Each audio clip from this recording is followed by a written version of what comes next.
এর যে ধিক্কার মিছিল বা প্রতিবাদ মিছিল যেটা ছিল, যার মূল এজেন্ডা ছিল গত পরশুদিন বিজেপি নেতা সাংসদ সুকান্ত মজুমদার তিনি আমাদের মনীষী স্বামী বিবেকানন্দকে নিয়ে, তার বাণীকে নিয়ে যেভাবে ব্যঙ্গ করেছেন, তার বাণীকে যেভাবে উপেক্ষা করেছেন, তার বিরুদ্ধে আমাদের আজকের এই প্রতিবাদ এবং ধিক্কার মিছিল। এবং আজকের এই মিছিলের মধ্য দিয়ে আমরা এটা বলতে চেয়েছি যে প্রতিনিয়ত বিজেপির নেতারা বাংলার সংস্কৃতি, বাংলার সৃষ্টি কৃষ্টি, বাংলার মনীষীদের বারংবার অপমান করছেন। প্রতিনিয়ত যখনই আসছেন, সে প্রধানমন্ত্রী নরেন্দ্র মোদী থেকে শুরু করে স্বরাষ্ট্রমন্ত্রী অমিত শাহ থেকে শুরু করে সুকান্ত মজুমদার, শুভেন্দু অধিকারী, সকলেই বিভিন্ন দিক থেকে আমাদের মনীষীদের বারংবার অপমান করে চলেছেন। বিভিন্ন আমাদের সম্প্রদায়ের মানুষকে অপমান করছেন। এটা বাংলার পক্ষে কখনোই শুভকর নয়। কারণ যারা বাংলায় বসবাস করে, যারা বাংলায় নিজেদেরকে নেতা বলে, বিজেপির নেতা বলে দাবি করে, তারা বাংলার মানুষকে, বাংলার মনীষীদের, বাংলার লেখকদের, বাংলার সৃষ্টিকর্তা যারা বাংলায় আমাদের অক্ষর শিখিয়েছেন, সেই সমস্ত মানুষদেরকে অপমান করছেন। কিছুদিন আগে আমরা দেখেছি অমিত শাহর একটা র্যালি হয়েছিল কলকাতায়, সেখানেও আমাদের পণ্ডিত ঈশ্বরচন্দ্র বিদ্যাসাগরের মূর্তিকে ভাঙা হয়েছিল। সেই বিজেপির গুন্ডারা, তারাই ভেঙেছিলেন। এবং নেতাজি সুভাষচন্দ্র বোস, নরেন্দ্র মোদী প্রধানমন্ত্রী, তিনি বারবার বলেন যে আমরা নেতাজি সুভাষচন্দ্র বোসকে আমরা সম্মান দিই, আমরা তাকে অন্য নজরে দেখি, ভারতবর্ষের স্বাধীনতা সংগ্রামীদের একটা উঁচু পর্যায়ে দেখি। এটা নরেন্দ্র মোদী, বিজেপির নেতারা বারংবার বলেন, এটা মুখে বলেন। কিন্তু আমরা কি দেখলাম কিছুদিন আগে প্রজাতন্ত্র দিবসে দিল্লিতে, যখন নেতাজি সুভাষচন্দ্র বোসকে নিয়ে একটা নাটক হওয়ার কথা ছিল সেখানে, কিন্তু সেটাকেও তারা উপেক্ষা করতে দিলেন না। নেতাজি সুভাষচন্দ্র বোসের তার নাটকের যে রচনা করেছিলেন, যে সুন্দরভাবে তার দেশপ্রেম সম্বন্ধে বলার, সেটাকেও নাট্যের মধ্য দিয়ে করতে দেওয়া হলো না। তো ফলে বিজেপির নেতারা দ্বিচারিতা করতে, এটা প্রমাণিত। এরা মুখে বলে এরা বাংলা মনীষীদের সম্মান করেন, আসলে এরা বাংলার মনীষীদের অসম্মান করছেন। এরা ইতিহাস পরিবর্তন করতে চাইছে, এরা ইতিহাস মানতে চাইছে না, এক্সিস্টিং যে ইতিহাস সেটাকেই মানতে চাইছে না। এবং আর কি দেখলাম আমরা, সহজ পাঠ ঈশ্বরচন্দ্র বিদ্যাসাগরের লেখা, সেখানেও বিজেপির নেতা গিয়ে বলছেন সহজ পাঠ রবীন্দ্রনাথ ঠাকুরের লেখা। মানে এরা বাংলার কিছুই জানে না, অথচ বাংলাকে অপমান করতেও ছাড়ছে না। জানে না, জানার ইচ্ছা নেই, কিন্তু বারংবার বাংলাকে কলঙ্কিত করার চেষ্টা করছে, কলঙ্কিত করছেন। তাই আজকের এই প্রতিবাদ মিছিলের মধ্য দিয়ে আমরা বাংলার মানুষকে জানাতে চাই বিজেপির আসল চরিত্রটা কী। বাংলার সৃষ্টি কৃষ্টি সংস্কৃতি ধরে রাখার দায়িত্ব আমাদের সকলের, বাংলার মানুষের।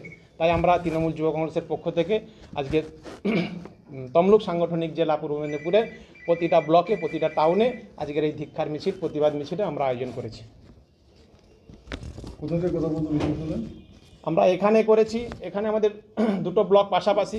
আমাদের একটা হলদিয়া উন্নয়ন ব্লক, যেটা বৈরালচক বাজারের মধ্যে হয়েছে। আমাদের হলদিয়া টাউন, যেটা 17 নম্বর ওয়ার্ড, তালপুকুর থেকে বৈরালচক পর্যন্ত, যেটা বৈরালচক মোড়টা সংযোগস্থল। তাই দুটো ব্লকের মিছিল একসঙ্গে এসে বৈরালচক মোড়ে তাদের একসঙ্গে আমরা প্রোগ্রাম করলাম। পথ অবরোধ করছিলেন? না, পথ অবরোধ আমরা করবো কেন? পথ অবরোধের পক্ষে আমরা নই, আমরা পথ সচল রাখার পক্ষে। কিন্তু যারা আমাদের গণতন্ত্রের পথ যারা বন্ধ করতে চাইছে, যারা সংবিধান মানে না, তাদের জন্য আমরা পথে নেমে প্রতিবাদ করেছি। এই প্রতিবাদ আমাদের সর্বক্ষণ চলবে, যতদিন পর্যন্ত না বাংলার মানুষ, ভারতের মানুষ নতুন মুখ দেখছে বা নতুন কিছু দেখছে। যারা কর্মসংস্থান, এই যে যুব সমাজ, নরেন্দ্র মোদীজি বলেছিলেন প্রতি বছর 2 কোটি বেকারের চাকরি দেবেন, 10 দুগুণে 20 কোটি চাকরি বাকি হয়ে গেছে। যুব সমাজ ফুলছে, তারা রেগে ফেগে ফুলছে।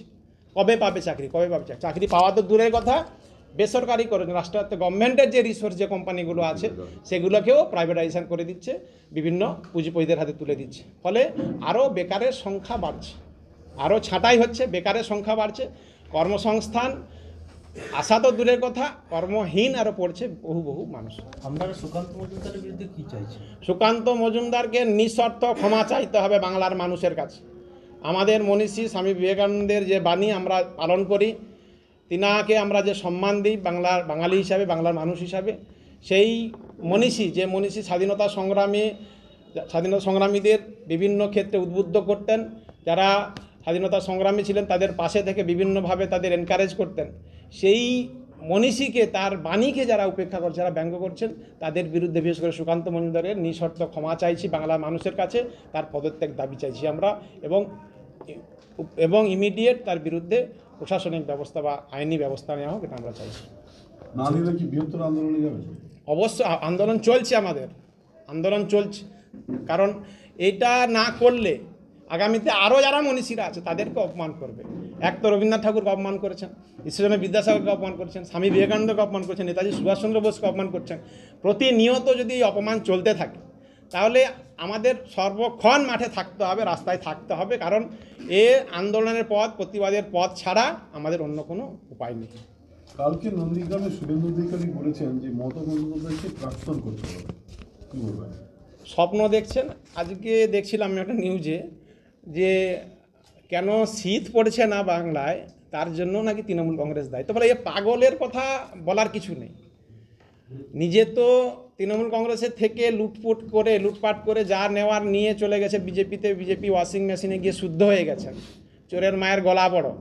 তো ফলে এফআইআর নেমড আছে, এফআইআর নেমড, সিবিআই ইডি এর বিরুদ্ধে কোনো পদক্ষেপ নিচ্ছে না। দেশের স্বরাষ্ট্রমন্ত্রী অমিত শাহ তাকে পাশে বসে চা খাওয়াচ্ছেন। তো ফলে যত ক্রিমিনালকে নিয়ে চলছেন স্বরাষ্ট্রমন্ত্রী, তো এদের কথা কিছু যায় আসে না। 2021 এইভাবে এরা বলি আউড়েছিল, ভুলভাল কথা বলে গেছিলো, বাংলার মানুষকে বিপদে পরিচালনা করার চেষ্টা করেছিল। বাংলার মানুষ 2021 জবাব দিয়ে দিয়েছে গণতান্ত্রিকভাবে, মমতা বন্দ্যোপাধ্যায়কে বেছে নিয়েছেন। আবার 2024-এও মমতা বন্দ্যোপাধ্যায়কে বেছে নেবেন, এটা আমরা নিশ্চিত। আপনাদের সংগঠন কতটা শক্তিশালী হচ্ছে ধীরে ধীরে? আমাদের সংগঠন অনেক বেশি মজবুত, অনেক বেশি শক্তিশালী এখনও আছে, এবং সারা আমাদের বুথ লেভেল পর্যন্ত আমাদের সংগঠন সবাই অ্যাক্টিভলি কাজ করছেন। আপনারা আজকের প্রোগ্রাম কর্মসূচি দেখে প্রমাণ পেয়ে যাবেন। সারা আমাদের প্রতিটা ব্লকে, আমাদের জেলায়, তমলুক সাংগঠনিক জেলার প্রতিটা ব্লকে আমাদের একদিনেরও কম নোটিশে সমস্ত 14টা ব্লক টাউন মিলিয়ে আমাদের জেলায় আমাদের এই ধিক্কার প্রতিবাদ মিছিল চলছে, এবং সারা বাংলায় চলছে। এটা আমরা আমাদের জেলার কথা বললাম, সারা বাংলায় তৃণমূল যুব কংগ্রেসের আয়োজনে এই কর্মসূচি চলছে। আমরা দেখুন, শুধু বল না, গীতা বইও নিয়ে আমাদের সঙ্গে ছিলেন যারা প্রতিবাদে সামিল হয়েছিলেন। এটা থেকে আমরা বোঝাতে চাইছি, গীতা পাঠও যেমন প্রয়োজন, ফুটবল খেলাও প্রয়োজন, কিন্তু এটাকে নিয়ে স্বামী বিবেকানন্দ যে বাণী, সেটাকে স্বামী বিবেকানন্দ কী বলেছিলেন, যে যুব সমাজকে উদ্বুদ্ধ করার জন্য, তাদের শারীরিক মানসিক চেতনা বৃদ্ধির জন্য যুব সমাজের জন্য বলেছিলেন যে গীতা পাঠের থেকে ফুটবল খেলা উত্তম। কিন্তু সেটাকে ব্যঙ্গ করে বামপন্থী মুখ বলে এমন একটা সিন ক্রিয়েট করলেন সুকান্ত মজুমদার। এই জন্য আমরা প্রতিবাদে ফুটবলারকেও সঙ্গে নিয়ে গেছিলাম, যারা গীতা পাঠ করেন তারাও আমাদের সঙ্গে সামিল হয়েছিলেন। প্রতিবাদে আমরা বোঝাতে চেয়েছিলাম যে গীতা পাঠও প্রয়োজন, ফুটবল খেলা প্রয়োজন। যুব সমাজ তার ফুটবল খেলবে, যারা বয়স্করা তারা গীতা পাঠ করবে, কিন্তু যুব সমাজে যতক্ষণ না শারীরিক মানসিক চেতনা বৃদ্ধি হচ্ছে, যতক্ষণ না তারা চিন্তাভাবনা ঠিকঠাক করতে পারছে, তখন তারা পঠন পাঠনে মন দেবে কী করে, এটাই বোঝাতে চেয়েছিলেন স্বামী বিবেকানন্দ। কিন্তু সেটাকে মূর্খ সুকান্ত মজুমদাররা, তারা তাদের মতো করে প্রতিটা জিনিসে পলিটিক্যাল মাইলেজ নেওয়ার চেষ্টা করে।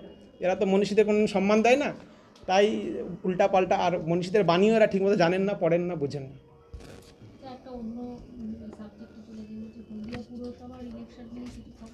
হলদিয়া পুরসভা ইলেকশন, ওটা তো ইলেকশন কমিশন ঠিক করবে, state election commission.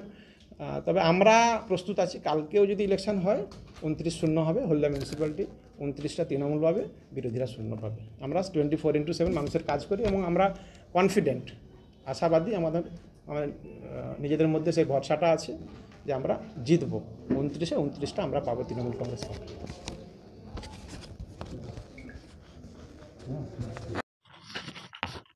Serve the nation with the help of Dux India Defence Academy. এটি একটি ভারতীয় সশস্ত্র বাহিনীর যৌথ প্রতিরক্ষা পরিষেবা প্রশিক্ষণ কেন্দ্র, যেখানে 3টি পরিষেবা, যেমন ভারতীয় সেনাবাহিনী, ভারতীয় নৌবাহিনী, ভারতীয় বিমান বাহিনী, তাদের নিজ নিজ পরিষেবা একাডেমিতে যাওয়ার আগে এক্স আর্মি অফিসার ও অভিজ্ঞ ট্রেনার দ্বারা একসঙ্গে ট্রেনিং দেওয়া হয়। এছাড়াও আমাদের এখানে রয়েছে NDA, IMA, paramilitary forces, women military, territorial army, state and centre police ফোর্সেসের দপ্তরে চাকরির প্রশিক্ষণের সুব্যবস্থা। আমাদের ঠিকানা হলদিয়া, পূর্ব মেদিনীপুর, ওয়েস্ট বেঙ্গল, ইন্ডিয়া। যদি দেশের সেবায় নিজেকে গড়ে তুলতে চান তাহলে যোগাযোগ করুন আমাদের হেড অফিসে অথবা কল করুন এই নম্বরে 9561551100 অথবা 8348962008 এই নম্বরে।